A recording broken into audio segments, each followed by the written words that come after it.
7 healthy habits. Sama-sama sa wellness. Hi mga mommies and daddies! Ako si Teacher Noemi na magbabahagi ng ilang kaalaman tungkol sa masustansyang pagkain. Gusto nyo ba na makasigurong masarap at balanse ang pagkain ng inyong pamilya?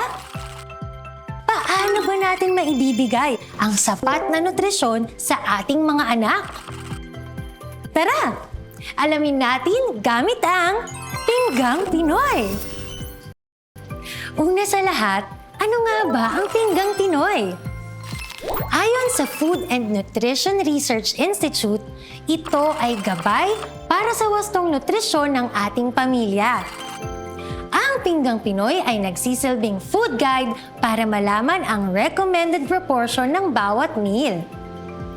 Ang tatlong food groups ng Pinggang Pinoy ay Go Foods. Sila ang nagbibigay sa atin ng enerhiya para sa araw-araw nating gawain. Grow Foods o ang pagkaing tumutulong sa ating lumaki at lumakas. At ang Glow Foods o ang pagkaing pinoprotektahan tayo sa sakit at nagpapatalas ng ating isip. Makikita rin natin sa Pinggang Pinoy ang water and nutritious beverages. Sa parteng ito, sinasabi na dapat ay uminom tayo ng 8 to 10 glasses of water at isang baso ng gatas araw-araw. Maaaring gamitin ito bilang guide sa paghahanda ng inyong mga pagkain. Sa tulong ng Pinggang Pinoy, mas mapapractice natin ang moderation, variety, at balance. Ano ang moderation? Ang moderation ay ang sapat na dami ng pagkain sa ating pinggan. Ang isang portion ng Go Food sa Pinggang Pinoy ay 1 cup of rice, 4 to 6 small pieces of pandesal, 1 cup ng pansit,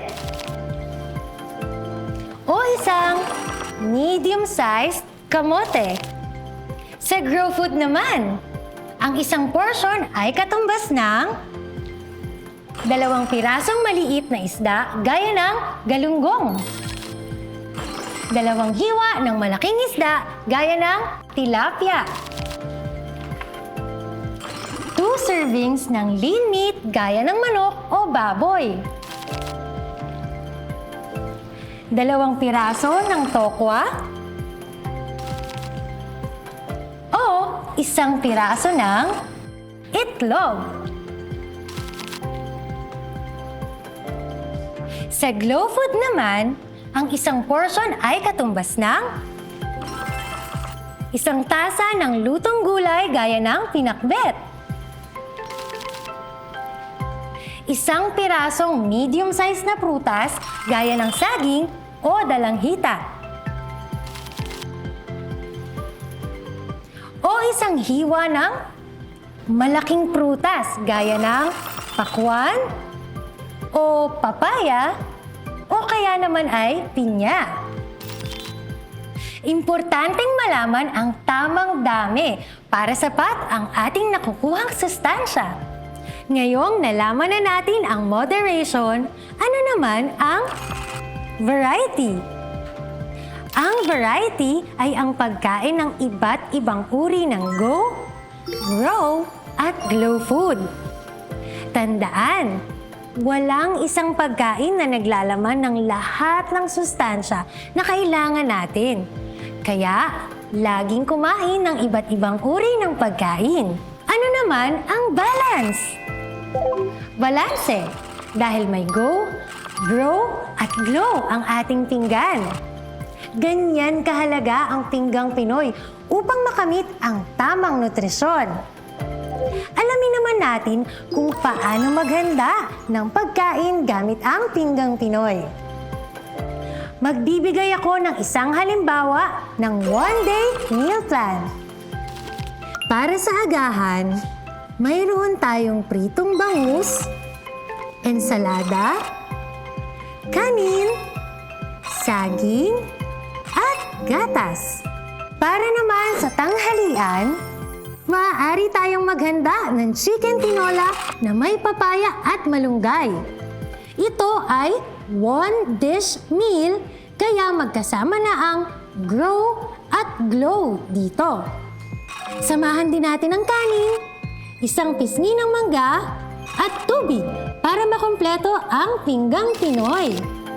At para sa hapunan, maaari tayong maghanda ng pritong galunggong, pinakbet, kanin, pakwan, at tubig. Sa merienda, maaari tayong maghanda ng kamote, suman, o sandwich. Maaari itong samahan ng masustansyang inumin. Huwag din kalimutan, uminom ng 8 hanggang 10 baso ng tubig. Ugaliing sundin ang pinggang Pinoy sa paghahanda ng pagkain para sa ating pamilya.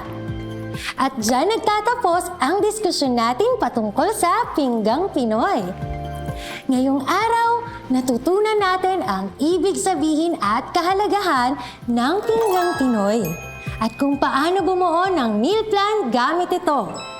Kaya, mga mommies and daddies, gamitin natin ang ating natutunan upang mabigyan ang inyong mga anak ng tasty at balanced diet. Muli, ako si Teacher Noemi at sana ay marami kayong natutunan ngayong araw. Hanggang sa muli!